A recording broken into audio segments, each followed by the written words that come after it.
Learn more at loseyourexcuse.gov. That last apartment looks nice.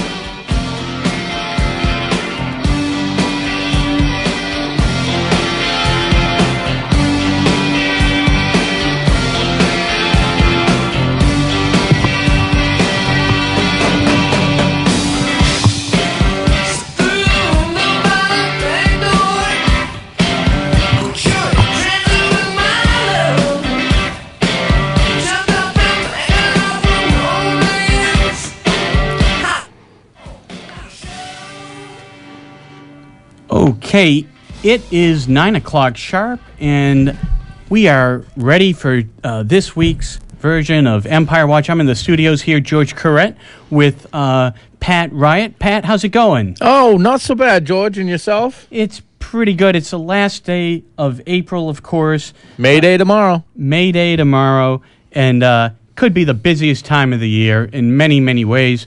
I got to tell you, I'm pretty happy that we got some rain in the forecast for tonight, for tomorrow, maybe upwards of an inch all told. Me too. I transplanted a 30-foot sycamore tree last weekend, and I've been lugging 5-gallon buckets of water uphill pretty to water thirsty, the thing. I bet. I know. What kind of soil is it? Dense soil? Well, clay. Clay. Yeah. Ouch. They like drainage, man. I know they do. We all like drainage, you know. Who wants to be wet and sticky right? in perpetuity? You know, that's no good. Speaking of something that's little bit sticky, the science around 9/11 and the so-called collapse of the World Trade Center buildings, including the third building, World Trade Center 7, not mentioned, of course, in the 9/11 Commission. I think more and more is having a consensus in the scientific world. Oh, without a doubt, especially with that peer-reviewed paper published. That's right. I think what you're referring to, Mark, is something called active thermitic material discovered in dust from the 9/11 World Trade Center catastrophe. This was recently published in, what is this, the Open Journal of Chemistry and Physics. And what we're going to do today on the show is we are going to have none other than Mark Basile. He is a 20-year chemical engineer. He's going to be calling in the show shortly, and he's going to be calling in, and he's been doing parallel work to this study as well. And it's going to be very interesting to see what he has to say about these active thermitic materials found in the World Trade Center dust, and what in his research perhaps he's done to corroborate it. Well, there's the light. Looks like he's calling in. We met Mark last week at the Smarts House at our bi-weekly 9/11 Monadnock 9/11 Truth Alliance meeting, and he seems to be a pretty knowledgeable guy.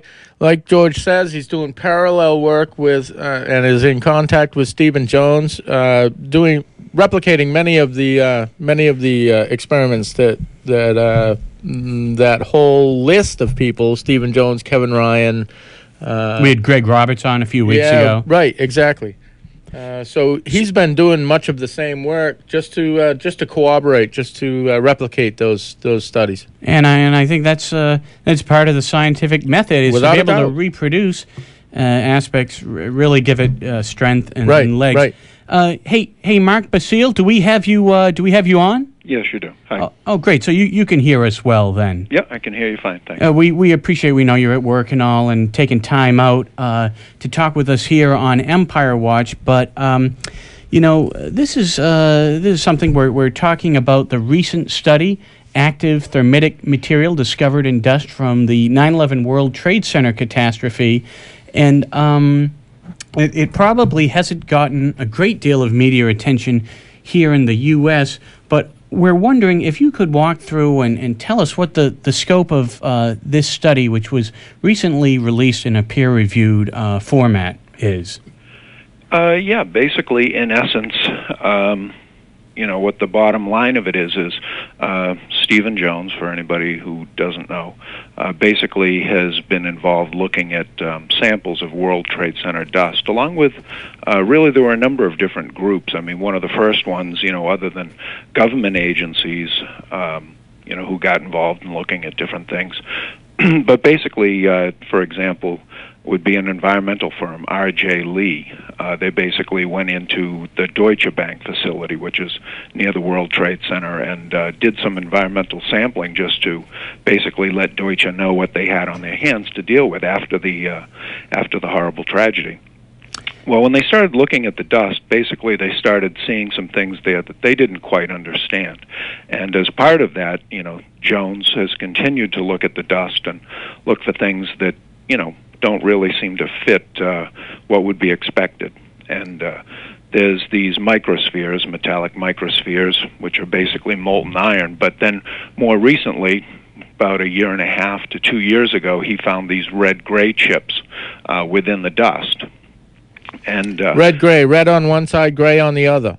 Yeah, basically. They, to look at them, you'd almost, and I think some of the samples that, have been looked at, you would think that they were just basically something kind of like a paint chip almost. And I think that, if I go through all the different samples that I've looked at, and that, I know he must have seen the same types of things, I think that there are actually probably little bits of paint in there, but there are also these chips that are different.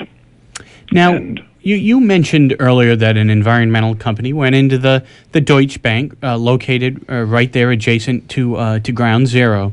And when would you say those samples were taken? I know one of the things we're likely to talk about here, Mark, is about distance from the World Trade Centers, the time elapsed from the event, from their collapses, those sorts of issues. To your knowledge, when and how long was it before this environmental company came in and took some of these dust samples?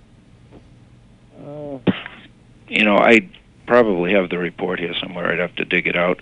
But, my guess, and this is just a guess, but basically people pretty much weren't allowed to go in there till at least about a week almost afterwards.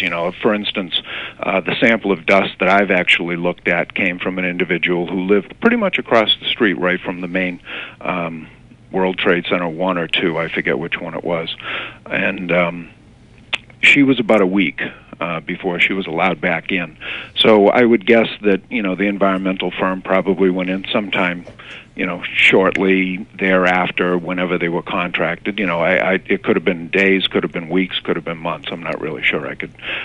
But, the report is available publicly for anybody that wanted to go look it up. I'd just Google R.J. Lee and World Trade Center report, and I think you'd probably get some hits on it. Well, I know that one of the samples that Stephen Jones was looking at... But I think he references it in his article, too, so... I know that one of the samples that Stephen Jones was looking at was taken from the Brooklyn Bridge. Yeah, that one was taken minutes. Yes, yeah. Before Building 7 came down. Yes, before really any, repair work or anything. Basically, I think... I forget the exact story, but it was, I think, the second tower that came down when the gentleman that gathered that sample, he's a young art student, I think, on his way to school that day. He came up out of the subway terminal and basically saw the second tower collapse, and basically after that picked up a sample from the basically the railings along the edge of the bridge and took those. We're going to try and get to the very heart of the scientific question here about what's in the World Trade Center dust.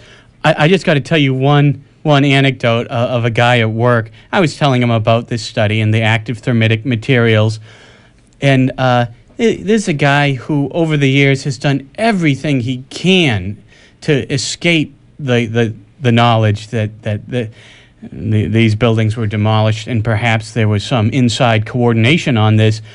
And he said, well, that may be. There may be these nanothermites in the dust, but look, that's probably just from World Trade Center 7, not the Twin Towers.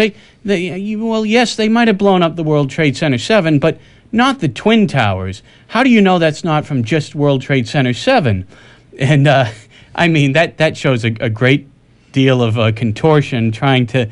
I mean, here he is acknowledging that World Trade Center 7 was demolished, yet not allowing himself to go there with the Twin Towers. The fact that Jones was able to receive this sample before the collapse of WTC 7, something I'm going to have to go back to him with. as a useful test and control, and at least narrowing the source of the dust, perhaps. Yeah. Why would it matter if it was only in 7 anyway? It seems kind of obvious to me, but this guy gets more flexible with time. So Mark Basile, what we would like to know also is, you've been a chemical engineer for over 20 years. How was it that you first began to look at this? What was something that tipped you off and got you interested to the degree that you have, where you're actually doing some parallel experiments on your own? Well, I had questions in my own mind. I wouldn't, necessarily say right from the first instant, but, I just kept my ears open after the fact, and I just started to hear a lot of things that made me question, like, what was really going on. And so I basically just started doing some reading. There were things available out there if you were willing to go looking for them, because pretty much from the get-go there were people who, have been active in following the events and trying to put things together. So I basically, just came across some of these same reports, like R.J. Lee that you'll see, Stephen Jones, and pretty much anybody who's involved in it. It's one of the earliest reports that was, kind of out in the public domain that, even the people who, all they were was environmental consultants, and, they kind of raised some red flags on some things that they saw that didn't seem to quite fit with what they would have expected with these metallic microspheres. And, but, they just took it as a fairly benign. It's like, well, we see these, but, we don't really get it, but, they weren't really. But, if you look at that and then you start looking for other things, and then you do start to find other things, then, 2 and 2 add up to 4, so.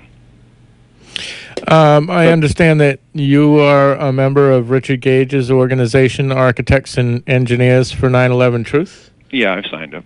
Yep, that's a great organization. We've had Richard Gage here at Keene State College a year or so ago. Yeah, it's about 15 months, I want to say. Just amazing presentation that he's developed. Obviously, this study here is looking at the very nature of the dust and some of the signatures within that. He, of course, takes perhaps a broader engineering view, looking at many aspects of just kind of Newtonian physics and other aspects. Yeah, should the building have fallen down based on what, being hit by 2 planes and consumed by fire, and it should have been an asymmetrical collapse, and the whole top of that, I think it was the North Tower, should have landed, a block or so away. But it didn't. Right. He's very, very convincing in all the things he brings to the table, looking at what you would expect out of a fire-induced collapse, which of course has never happened to any steel frame building. Right. Now, as we get into the actual science that was produced in this recent study, Active Thermitic Material Discovered in Dust from the 9/11 World Trade Center Catastrophe, you mentioned the existence of microspheres of iron. As many people in our audience has probably begun to learn, you don't expect this to really melt until 2,750 degrees. A perfectly oxygenated carbon fire at its very zenith can perhaps reach 1,800 degrees. There's this sort of 1,000-degree discrepancy. And, of course, we know that the fires in the World Trade Center were not well oxygenated because there's plumes of black smoke, which indicate an oxygen-starved fire. Yeah.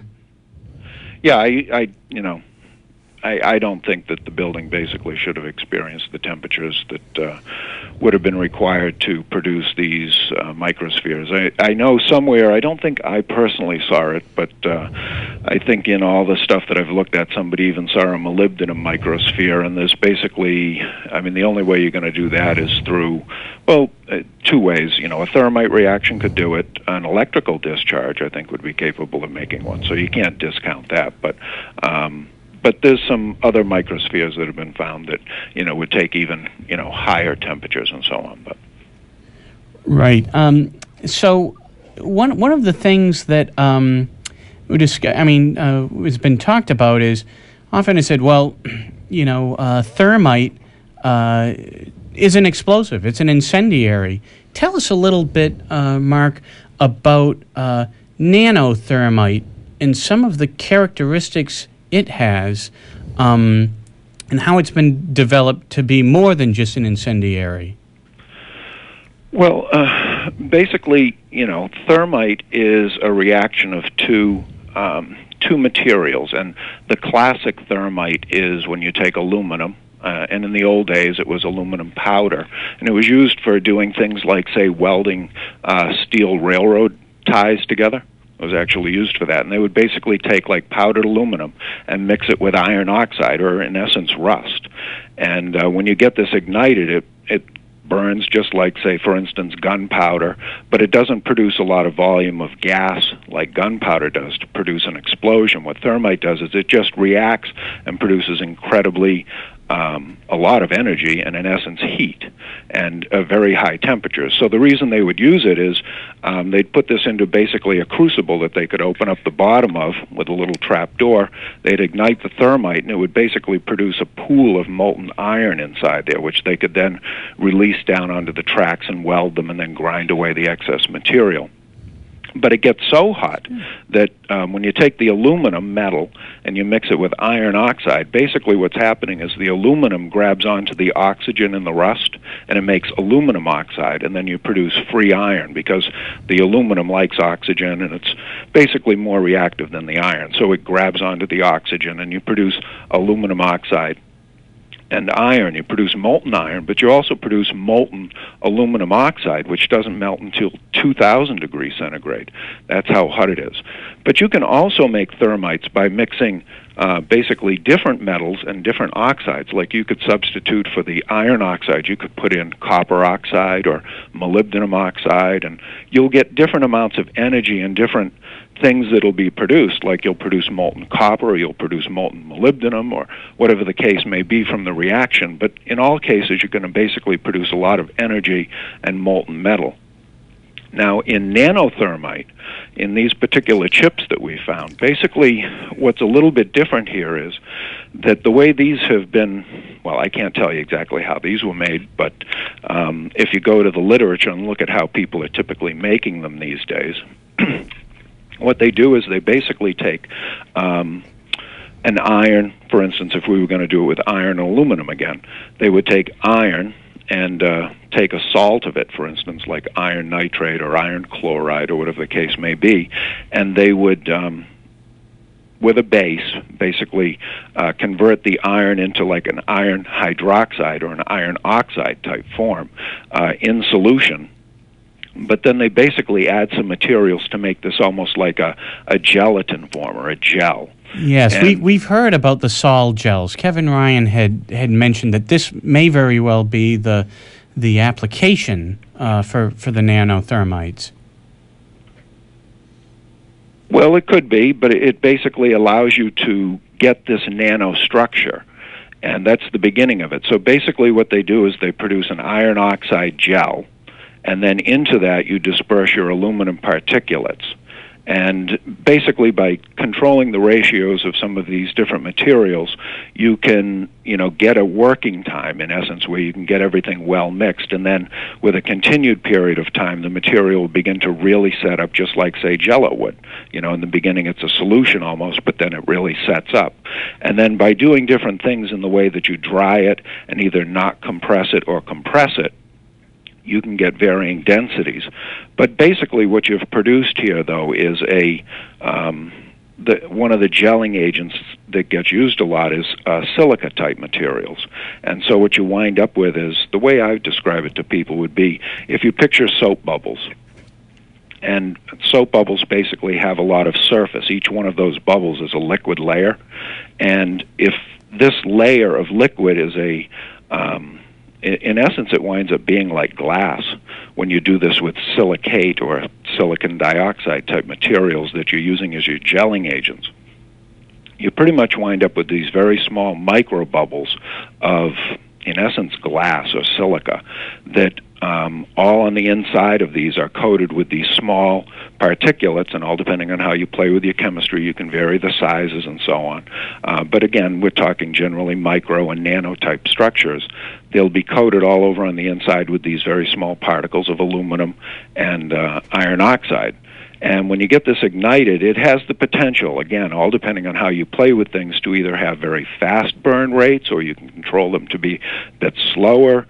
But then you can also play with what other materials you fill in here, so that when this energy is released, you know how I mentioned before, you don't get a big volume of gas release from thermite. But if you were to integrate into the structure something that would give you that, then you'd get this energy release along with a big gas release. So you can pretty much tailor these materials to give you pretty much the properties you want. But the other interesting thing about these chips that really kind of shows you that they are the nanothermite is that when you take these small little chips and you ignite them, if you were to take one and grind it up beforehand, just the red layer, there's no free iron in it. When I say free iron, like, you know, little BBs of iron metal that exist in these. You know, it's iron oxide, it's not free iron. But when you ignite one and then you break it up afterwards, you basically find these little droplets, although they're not actually, I mean, as a portion of the total volume of the chip, they're rather significant, but they're still small because these chips are small. But you basically produce molten iron, which then when it cools down again becomes these droplets of iron, as well as the whole nanostructure that I talked about there kind of gets destroyed in large part during this combustion process, but some of it at the end is still there, and all these inner chambers basically are coated with a very thin metallic layer of this material after it freezes again. So there's a few interesting things that go on in them. So when we're talking about these chips that have been found in the dust, very, very small, what is it that makes one side of them consistently red and one side gray? What does that indicate about the reaction that's taken place? Is some of it unreacted when you see this? Well, in the little chips that the biggest one that I've reacted at this point is about 1.5 by 2 millimeters across, and the thickness of the red layer they vary a little bit, but basically they're on the order of a few sheets of paper. Actually, is the layer. You know, it's anywhere from like, say, 10 to 30 thousandths in thickness. They vary from one to the next, and then the gray layer on the other side is of a comparable thickness. But the gray layer basically seems to be largely iron, although there's some other stuff that's integrated into it too. It seems to have a fairly high carbon and oxygen content as well. But it doesn't ignite. It's just the red layer that ignites. Oh, no. I think if you had a big enough chunk of this, that I can envision that the gray layer would probably wind up getting consumed into this molten mass of iron that might be produced. But with these small chips, you don't get the progression of the event to that level. But I can only, speculate. But well, we are going to take a break right now. We are talking here on Empire Watch with Mark Basile. He is a longtime chemical engineer. And I think, Mark, when we come back, we are going to talk about some of the parallel experiments you've done in concert with this and some of the things you've found directly in your work. Right now, we're going to take a break. You're listening to Empire Watch on WKNH.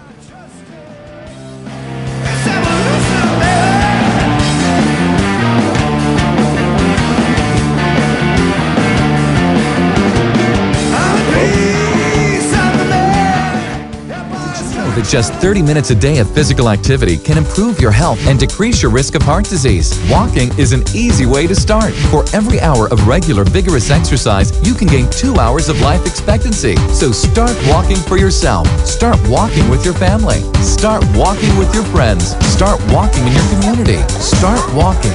Start something. Join the movement today. For more information on the American Heart Association START program, visit heart.org/start. If you ever need an organ,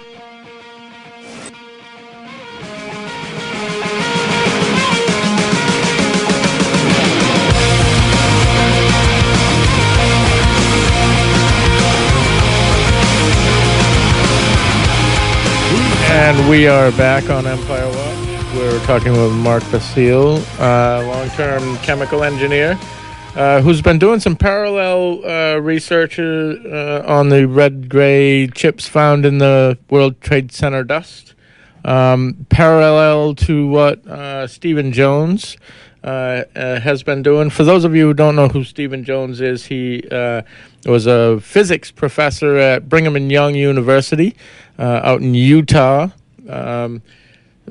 Formerly conservative Republican Mormon, and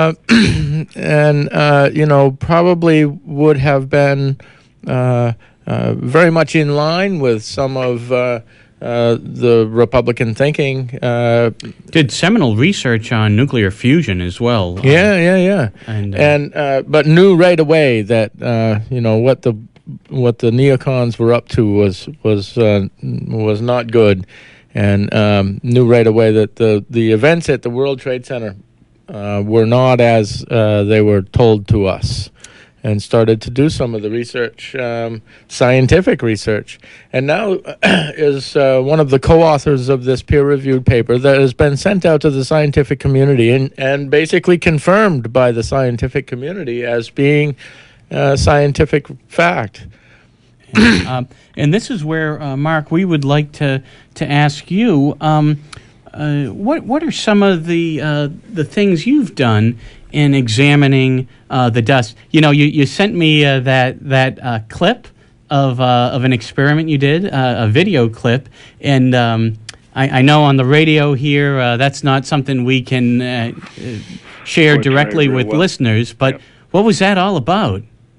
Well, that was, you ask about the different tests that we do, and there's really a few different things. I mean, one of the first things is just to basically go in and look at them, one under a microscope, but then also using an electron microscope and an instrument on that called, that we commonly refer to as EDEX, which is Energy Dispersive X-ray Analysis. And but basically what that is different elements will give off different X-rays when you hit them with high-energy electrons, and that different energy or wavelength of those X-rays tells you basically what element it is. So we can look at these chips and say, oh, they're rich in iron, they're rich in carbon, oxygen, whatever there is that's in them, aluminum, silicon. You can see those elements. One of the other things that they've used to look at them, although I haven't done this on my chips, and that's actually one thing that I still have to do. I don't have access to this machine, and I'm trying to find access to it, is basically, talked about when the thermite burns, there's this big energy release. Well, one instrument that you can use for looking at this is called a DSC, or a differential scanning calorimeter. But basically what it does is it monitors energy flow in and out of things. So like if you want to look at the melting point of something, or a chemical reaction that gives off energy, you put a small sample into this calorimeter and it basically can quantify it for you. So those are a couple of the different things that have been done on the chips. But when you do the ignition of one of these chips in a calorimeter, you can't really watch it. It's all closed up, and it's in this very confined space that's, very controlled, so that the energy flow in there can be monitored very closely. And so they typically aren't built with any viewing portal. So basically, I put together an apparatus where I could basically heat these chips up in a controlled way, but then basically watch them with a microscope and a digital camera. So you're not like taking a torch to them to ignite them? No, I basically have set up where I have a stainless steel resistive heating element that I basically use. That's it's about a little less than 1/4 of an inch across, and I basically, using tweezers and micro manipulators or whatever, put the chips basically into the center of the strip, and then by controlling the amount of electricity that flows through the strip, I can heat it up to pretty much any temperature that I want. I don't bring them, anywhere near the temperatures to do anything harmful to them, but just up enough to basically get them to ignite. And they ignite in the region of, somewhere a little over 400 degrees centigrade typically. And when they ignite, I basically have just recorded them burning. And then after the fact, you can open them up and look inside for these iron droplets and films that I spoke of earlier. Now, one of the things that we've heard, these kind of crude critiques of this study is, well, all these red and gray chips. Well, how do you know they're just not paint chips? What would one expect with a Sherman-Williams exterior coat paint if you were to do the exact same thing with this? Take those paint chips, put them on this 1/4-inch resistance heater that you have, and ignite it, if you will. Heat it up to a point of ignition. Because things will burn. If you heat them up to their ignition temperature, they will burn. Well, I would expect it to burn, and there would be an energy release, but it would be, of a relatively, I'll call mild. Like if you burn wood in a fire, you get heat out of it, and it's a certain amount. But if I take, a steel rod and I put it into that fire along with my burning sticks, it generally doesn't melt. That's right. Right. Whereas if I have a thermite fire and I were to put that rod in there, it would melt. If I had sufficient material there to do that. So it's just the level of energy release. So, there'd be an energy release, but I wouldn't expect, say, if within that paint chip there was iron oxide as one of the pigments that they put in there, I wouldn't expect to open up that paint chip afterwards and find molten iron had been produced, and now there would be iron droplets inside the residue of that chip. I'd expect simply because the paint doesn't burn at a hot enough temperature to melt that iron. Right. It just isn't going to be able to get to those temperatures. That's a really, I would say, just like I said with the wood fire.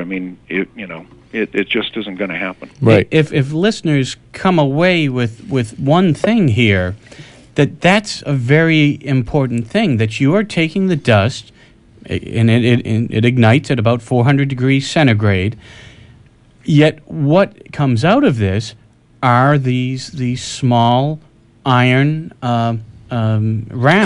Droplets. And, evidence that they've melted in this reaction.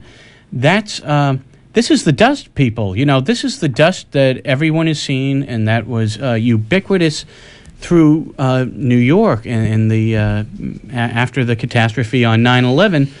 One of the things I'd like to say and ask you here, Mark, is, these were very large buildings, pulverized. There were no real macro pieces of concrete found, no computers or chairs or any macroscopic pieces other than, of course, paper and in the big steel sections themselves. I was going to say steel beams conveniently cut at 30-some-odd feet. Right. Yeah. That there's a lot of stuff in this dust, and I'm just saying, I don't know if it's by unit of mass or by unit of volume. What did this study find as far as concentration of this thermitic material mixed in with everything else that got pulverized? I'm not sure what Stephen, if he quotes an actual percent. It's not a high percent. Right. In my sample, I'm down somewhere in the, it's below 1/10%. It's probably somewhere in the 200 to 500 parts per million, that type of thing. To give you an idea, the sample that I received from the woman who sent it to me, I basically received two batches that basically were Ziploc bags that had a tablespoon or two within them, and out of those 2 or 3 tablespoons of material that I've looked at, I've actually pulled out about 18 chips that I've deemed of interest. But of those 18, I think only about 8 are actually what we're calling these red-gray chips. And these all, like I said, vary anywhere from, fractions of a millimeter to as big as, a millimeter-type dimension across. But, again, they're very thin, and, so it doesn't add up to a lot of material, and you have to be careful how you look for them. But on the other hand, it's actually very easy to find them. We're talking with Mark Basile. He lives in southern New Hampshire. He's been a longtime chemical engineer, and became, as many people, interested in the events of 9/11 and has applied some of his scientific skills towards this area of research, looking at the World Trade Center dust. I have to ask you, Mark, here that as one, I guess in hindsight, might expect, the release of this peer-reviewed paper, Active Thermitic Material Discovered in Dust from the 9/11 World Trade Center catastrophe, has engendered some political action and dynamic, as one might expect.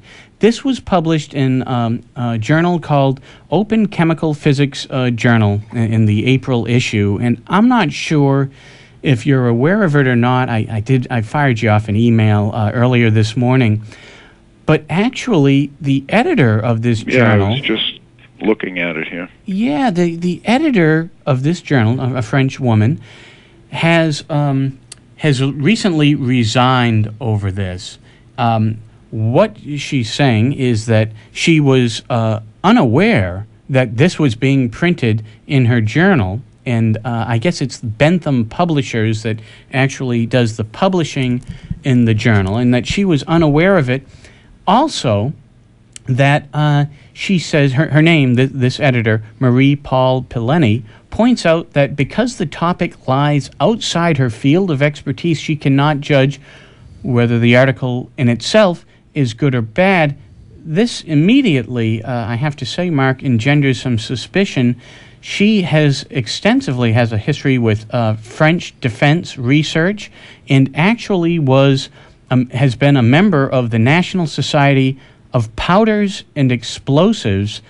She's worked for the Journal of Experimental Nanosciences. Just on that aspect alone, one would think that as editor of this scientific journal, she's got the chops to at least look at this study of active thermitic material. It's 25, 30 pages long. She'd have the chops to at least look at it and evaluate, not just distance herself from it and make no scientific comment about the study. I just am curious about your reaction, being so deep in the sciences as you are. Yeah, I don't know. I can't really say too much. I mean, I'm looking at some, comments on it here as we speak. But I don't know. I think she should just read it and take it for what it is. I'm not sure. I wonder whether she was pressured to, or I don't know. I don't know really what to say. That sounds to me like the deal that she was either pressured to, or those that don't want to look at this, if your salary depends upon how is it that David Ray Griffin puts it, if your salary depends on not looking at this, then you don't. Yeah, well, that's probably true for a lot of people.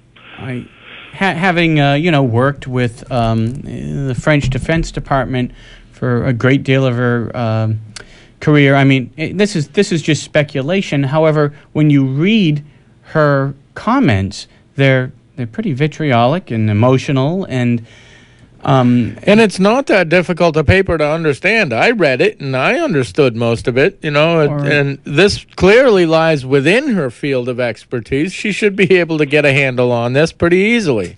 Yeah, it doesn't do much for the credibility of the journal. Well, not only that, the paper was peer-reviewed. It was sent out to people that look at this it is within their realm of expertise, and they all signed off on it.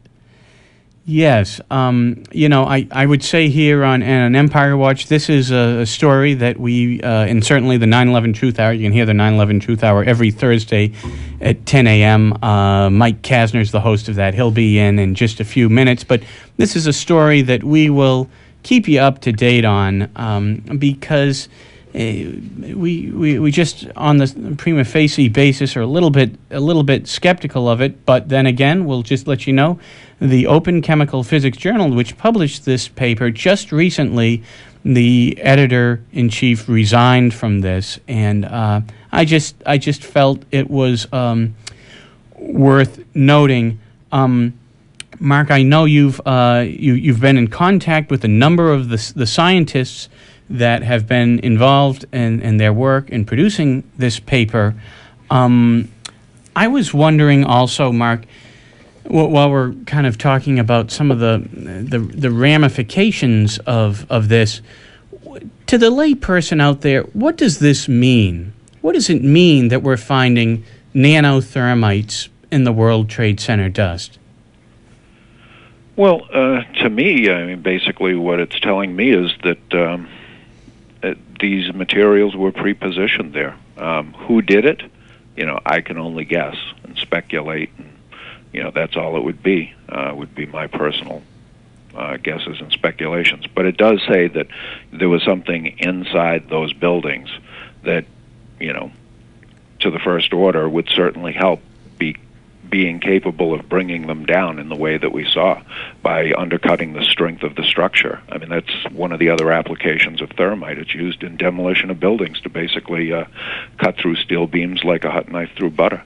And, if you go to the patent literature and, just go to the US Patent Office and do a search on thermite and building demolitions, you'll find all sorts of patents on, how to do this and, how people do it, and you'll find the patents on nanothermite that are being created these days too. So a lot of the information's out in the public domain to, educate yourself about these materials if you're interested in them. But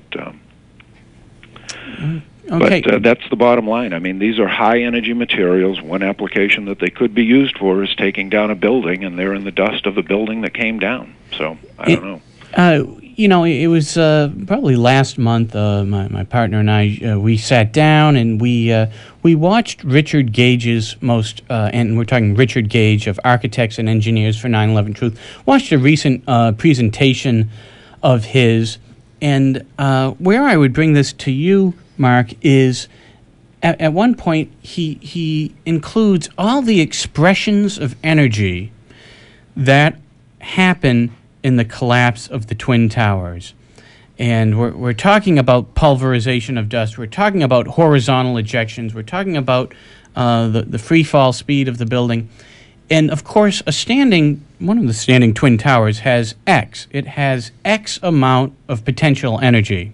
That's just the simple fact of a standing building. And what Gage says is, in his calculations, there are 35 to 50 times X, this standing potential energy expressed. When you consider the molten metal that's there for weeks after in the basements of these buildings.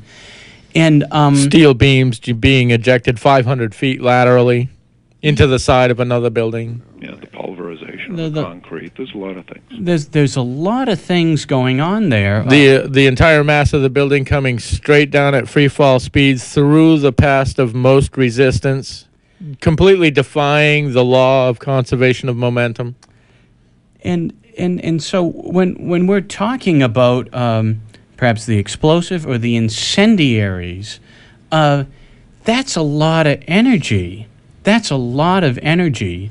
And I know when Niels Harrit, who's the Danish the Danish scientist that worked on this study and is the lead author of the thermitic materials study, he made a guess that maybe between 10 and 100 tons of this material might have been present.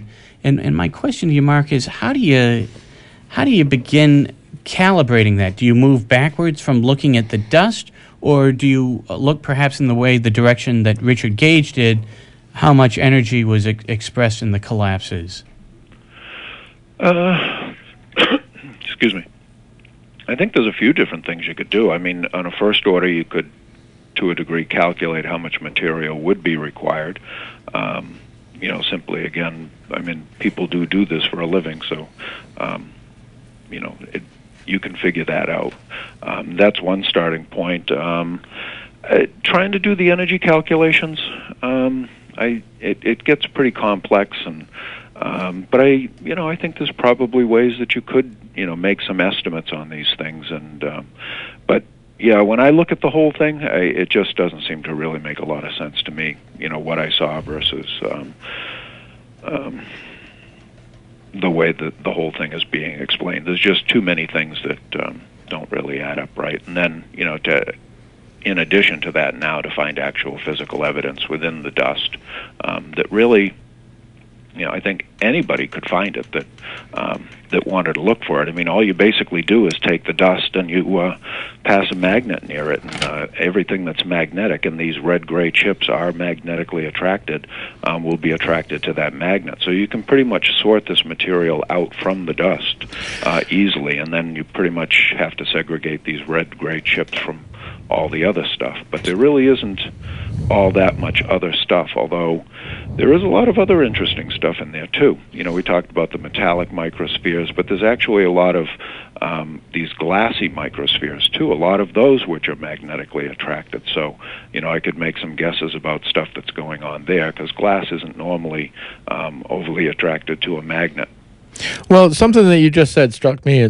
It's easy to find if you want to look for it. Now, NIST openly admits that they found no evidence of thermetic reaction because they simply didn't look for it. Well, I think there are some indications of thermitic reaction, potentially. There was a report done by a professor down at WPI. They have a big fire safety group. I think he's involved in that down there, where one of the samples from World Trade Center 7 was sent to him because it did have some funny appearances. There was evidently something very strange had happened to it, and there was some sulfidation.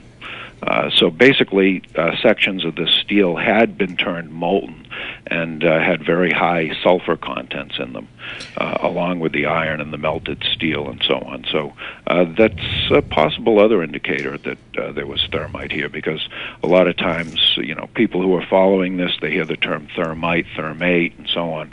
If you integrate sulfur into the thermite mixture, you get what's called thermate. And the reason that's done is just like you can alloy steel with, say, carbon or nickel or chromium to make different, whatevers, you can alloy steel with sulfur. And when you do that, it actually lowers its melting point significantly. So that's the reason it's used in, say, building demolition type thermites specifically, or for other applications too, for destroying equipment, like soldiers use this material when they're backing away from equipment and they need to destroy, say, a tank, but they can't take it with them, so the enemy can't use it. They'll drop little thermite hand grenades into their equipment to basically melt through the material and destroy the equipment. So the enemy can't use it. Right. And so there was this one steel beam that, out of a lot of the material that, was basically taken and destroyed, when it was melted down overseas, so that it could never really be looked at after the Whisked fact. away real quick. Yeah, it seems to have been. That was one of the things that, made me sit up and start to take attention early on.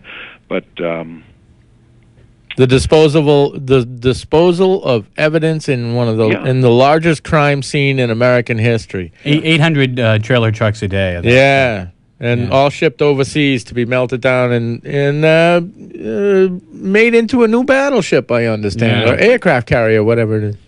Something useful, I hope. But the professor at WPI, he actually was able to receive a segment of these beams. Is that right? Yep. And that's where the sulfidization was able really to be looked at. Yeah, he wrote a report. He himself commented on how, in all his years, he's never quite seen anything like this in a building fire, and couldn't quite explain it. I can't speak for what his views are today. At the time, he wasn't, thinking that this was foul play. He was trying to come up with, another reasonable explanation, but he couldn't really come up with. He threw out a couple of hypotheses. Nothing was, proven or disproven or whatever, but it's just another piece of hard evidence out there that, points to something that just wasn't quite right there. We're talking with Mark Basile, long-term chemical engineer. We are up against the clock. We need to take a break, and we'll be right back with Empire Watch. Okay.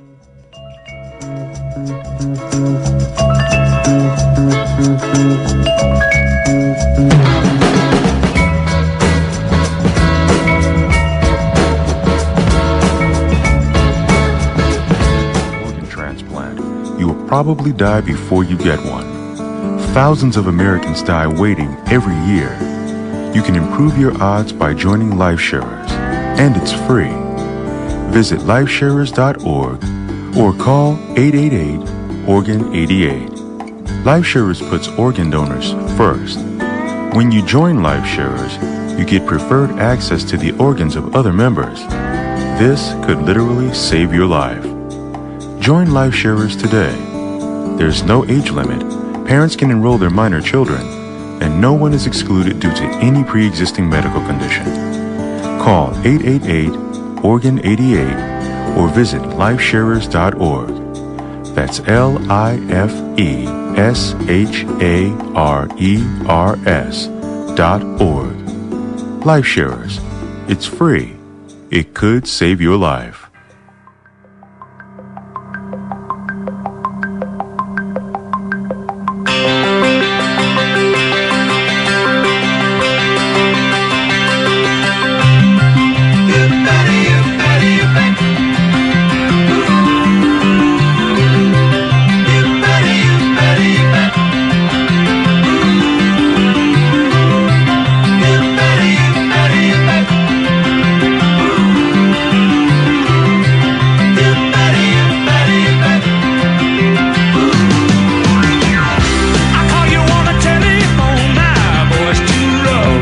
It is 9:50 a.m. You are listening to Empire Watch here on WKNH Keene. Coming up at the top of the hour, Mike Kasner, host of the 9/11 Truth Hour, is going to have a good show. He's actually going to talk a little bit about this resignation of the editor of the Open Chemical Physics Journal. You want to catch that. That's at 10 o'clock coming up on the 9/11 Truth Hour here on WKNH Keene. Right now we are talking to Mark Basile. He is a longtime chemical engineer and has done really some parallel work to this recent study that's been put out in the Open Chemical Physics Journal.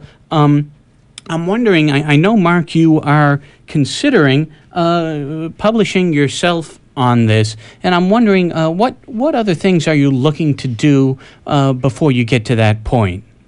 Really, the last thing that I need to do is the DSC work to give me some quantification on the energy flow out of these. I think is really about the last thing I need to do for this part of it, to at least do an initial submission. I think there's a lot more things that could actually be learned about the material, but one problem is just scarcity of samples. Right. So, anybody out there who has access to samples and, would like to submit them to be looked at, I'd be more than happy to look at anything anybody could send me. But the number one problem is sample. But really, the only other work I want to do before I do that is, and it wouldn't really be absolutely necessary to do that. I think that there's a lot of other information here that pretty much points out what the issue is or what the materials are. But it would just be a nice piece of information to, also add to it to say, okay, look, and in addition to seeing that there is combustion and we get these end products, this is the actual amount of energy that comes out of the reaction. And, they quantitated in the article that Stephen Jones did, and, the values were, on the order of what they should have been. And so it's it's another way of helping to identify what there is there. The other thing I'd ask, I know you're a member of Architects and Engineers for 9/11 Truth, and there really in New England are a good number of architects and engineers as part of this organization. Is there any talk among yourselves regionally here of, sort of maybe going out on the road with this a little bit, making presentations to maybe architectural firms or other associations regionally to sort of reach out in this this very clear scientific way to spreading the information that you're working on here? No, there hasn't. I know Stephen, I think, actually does go around and do some, giving some talks and so on. I haven't really considered doing it myself. At this point, I've really just been trying to get the work done and learn what I can from the samples, and so that's really what I've been trying to do at this point. So, Well, that's good. I mean, having seen, Richard Gage's analysis, it really, from this more chemical perspective, looking at these very clear signatures in the dust, seems like another source where the public really could use sort of a wholesale presentation on this. Explaining this. I know we saw, and I know on the 9/11 Truth Hour it was played, just a 10-minute interview with Niels Harrit, and it was very comprehensive. I think listeners, people watching this, really got a strong sense of what the chemistry was at stake here and what it meant. It seems that there might be a bit of a void in that way as far as just real public exposure to this information. Yeah, well, I'm not hearing about it on the 5 o'clock news. No, you're not. And this is just a small. This is a small piece of the larger puzzle. And I've characterized this a couple of times before. It's really not just a piece, but it's when you're building a big puzzle, one of those couple thousand piece jigsaw puzzles, you start to put like pieces together, and pretty soon you end up with a little section of the puzzle that has pictured itself. And really this, the red gray chips or some of the other pieces, this is a collection of pieces that once you put them together end up to be the back end of a horse in a larger picture. Yeah, well, you can't deny that they're there, and what they are at this point. I can't anyway. I mean, but I've been working on it for almost 18 months at this point, so so I know it intimately. But I think your point of trying to get something out there, and I think that could be done sometime here in the near future. I mean, basically what I'm talking about is there's a thing that we put together that are called like scientific posters. I don't know if you're familiar with what I mean. Nope. No. Basically, it's kind of in essence, it's a synopsis of your report, but presented in a poster format. They tend to be, long, but basically you take somebody through what is it that I was doing here.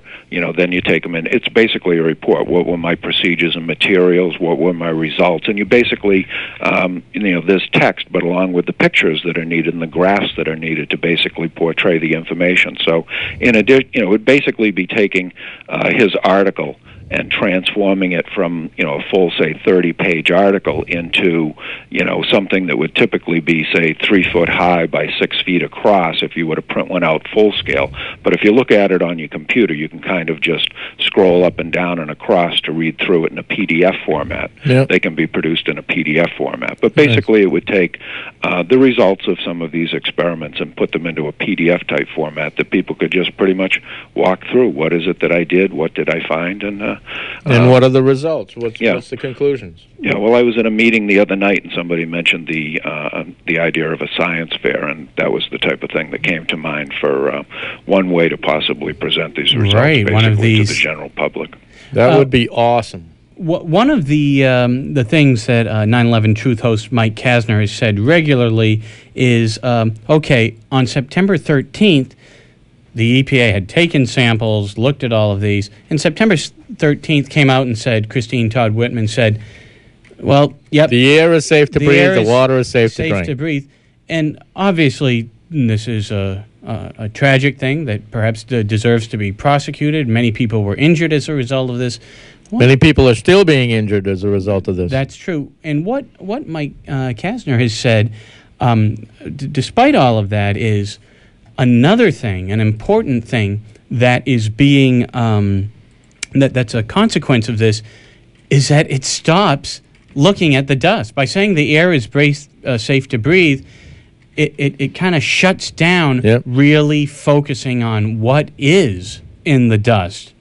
And where's Juan Gonzalez on all of this? There's a lot of asbestos in there, I can tell you that. Oh, that's right. This was... Yeah. But I think the main problem that people had was concrete.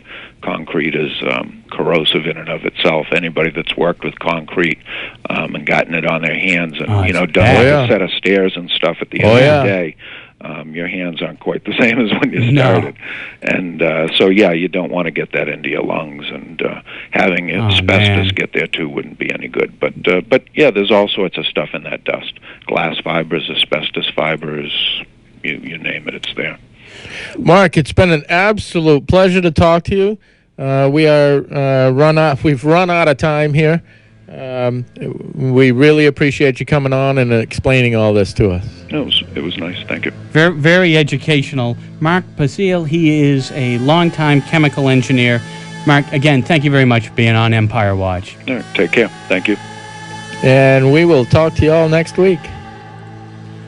We got Mike Kasner. Mike Kaz is up with the 9/11 Truth Hour. At noon, we've got Bill Hay and the Jazz Thing. Great programming on WKNH as always.